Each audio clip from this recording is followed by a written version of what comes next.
Hi అండి. అందరూ ఎలా ఉన్నారు? ఈరోజైతే నేను అప్పాలు అంటారు. మన ఆంధ్ర సైడ్ అయితే మురుకులు, చక్రాలు అంటారు. తెలంగాణ సైడ్ అయితే అప్పాలు గానీ, లేదా మురుకులు గానీ అని అంటూ ఉంటారు. ఫస్ట్ అయితే ప్రాసెస్ ఏంటో చెప్పేస్తాను. ముందైతే మా మమ్మీ రేషన్ బియ్యం ఉంటుంది కదా! దాన్ని చక్కగా బాగా క్లీన్ చేసిందనమాట. క్లీన్ చేసి ఎండలో ఆరబెట్టింది. దాన్ని పిండి వేయించిందనమాట. బియ్యం పిండి వేయించేటప్పుడే 2 కేజీలకి గుప్పెడు మినపప్పు ఉంటుంది కదా! లేదా చిన్న చాయ్ గ్లాస్ అంతా మినపప్పు వేసుకుంటే మనకు మురుకులనేవి చక్కగా లోపల గుల్లగా వస్తాయన్నమాట. సో, అలా వేసింది. తర్వాత కొంతమంది ఇందులో మినపప్పు బదులు శనగపప్పు కూడా వేసుకుంటారు. 1 కేజీ బియ్యం పిండికైతే పావు కిలో శనగపప్పు వేసుకోవాలి. అది ఇంకొక టేస్ట్‌నైతే ఇస్తుంది. ఫస్ట్ అయితే మా మమ్మీ పిండి మొత్తం తీసేసుకుంది. అందులో కొంచెం వాము వేసింది. అండ్ తర్వాత వాము ఎందుకంటే డైజెషన్‌కి చాలా మంచిది కదా! ఇలా అయినా అప్పుడప్పుడు తీసుకుంటే మంచిది. సో, వాము వేసింది. ఇప్పుడు అందులో కొంచెం ఉప్పు వేసింది. సరిపోయినంత కారం వేసింది. మా మమ్మీ కారం ఏంటంటే నార్మల్ గొడ్డు కారం వేయదండి. మసాలా కారం అంటారు కదా! అదే వెల్లుల్లి, ధనియాల పొడి, జీలకర్ర, మెంతులు అన్నీ వేసి మసాలా కారం ఉంటుంది కదా!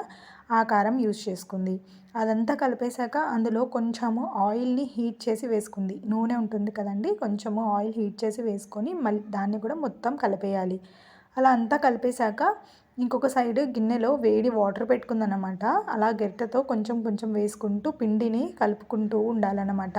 కొంచెము అలా వేడి వేడిగా మీద అంటే మరీ అంత వేడి కాదు. కలిపే కొద్దీ ఆ పిండిలో ఆ హీట్ అనేది కొంచెం తగ్గుతూ ఉంటుంది కదా!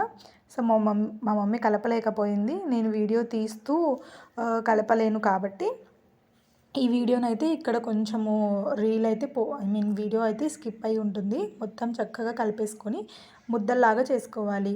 ఎలా అయితే శనగపిండిని చపాతీ పిండిని ఎలా అయితే మనం ముద్దలుగా చేసుకుంటామో అలా చూసారా? అలా కొంచెం కొంచెంగా తీసేసి వేరే బేషన్‌లో ముద్దలుగా చేసేసి అయితే పెట్టుకున్నాను. మిగిలిన వాటర్‌ని అలా ఎందుకంటే మనకు మురుకులంతా అయ్యే వరకు ఒకవేళ ఆరిపోతే కొన్ని వాటర్‌తో అద్దుకుంటూ మళ్ళీ ఈ పిండిని కలుపుకుంటూ ఉంటాం కాబట్టి. ఇక్కడ నేను చూపిస్తుంది ఏంటంటే మురుకుల గన్ను అనమాట. ఇది చాలామందికి ఇళ్లల్లో ఉండే ఉంటుంది. మా మమ్మీ ఇది నియర్లీ 6 ఇయర్స్ నుంచి ఆర్ 7 ఇయర్స్ నుంచి అయితే యూజ్ చేస్తూనే ఉంది. బాగా పనిచేస్తది. అసలు ఒత్తే పని లేకుండా మన ఫింగర్స్‌కి పెయిన్ లేకుండా ఉంటుందన్నమాట. సో, మా మమ్మీ అదే యూజ్ చేస్తుంది. నీకు కూడా ఇప్పిస్తాను తీసుకెళ్ళు చెన్నైకి కావాలనుకుంటే కొంచెము ఒక అరకిలో లేదా 1 కిలో అంతా నువ్వు వండుకోవచ్చు అని చెప్పేసి అన్నది.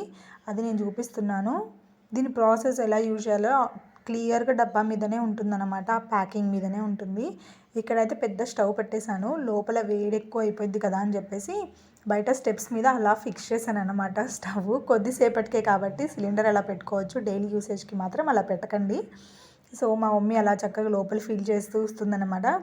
తర్వాత మా డాడీ కూడా వచ్చి జాయిన్ అయ్యారనమాట. సో, అలా అందరం కలిసే చేసుకుంటాము. ఒక్కొక్కసారి తప్పకపోతే మా మమ్మీనే పాపం మొత్తం కలిపి మా మమ్మీనే వేసుకుంటుంది.